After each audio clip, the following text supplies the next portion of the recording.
After 4 tournaments, I finally won my first match as a blue belt this past weekend in Houston. So here are a few things I wish I knew before I started competing at the blue belt level. If you have any other tips you want to share, make sure you drop it in the comments and send this to a friend, because this video is meant to help people who are just starting to compete at the blue belt level.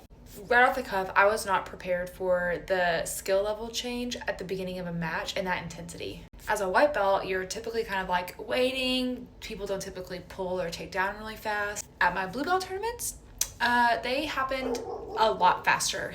And so off the cuff, I was almost never in a good spot because I was still waiting to kind of like make sure I felt ready to pull or to try to take down. And so I usually ended up in a worse off position because of it. So they either pull or they try to take down much, much faster. Secondly, I was not ready for the disparity and difference between being a brand new blue belt versus a blue belt that's about to get their purple belt. Typically from beginning of white belt to your end of your white belt, yeah, there's like some skill change, but it's not nearly as drastic as being a brand new blue belt versus somebody who's about to get their purple belt. So you're going to come across a lot of people who have a lot of different skill, and even like points don't necessarily mean anything, right? Because they can, in IBJJF, because they could be almost a purple belt but have never competed in an IBJJF tournament before. But that disparity in skill was something else I was not prepared for. The other thing I was not prepared for was really how to work my mental game. I won all of my tournaments at the white belt level, and so I felt like I had my mental game down because I competed 3 times, I won all of them, so I was like,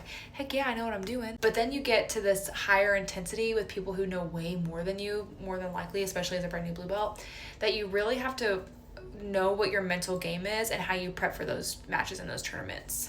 Because what you're going up against at the blue belt level is so different than what you went up against as the white belt level. And I think those are the top 3 things for me before competing as a blue belt. I've got my mental game down a little bit better, and I think it showed this past weekend in Houston, but really just not expecting the intensity change at the beginning of the match, the level of disparity for the people that you're competing against, and really how to prep my mental state beforehand.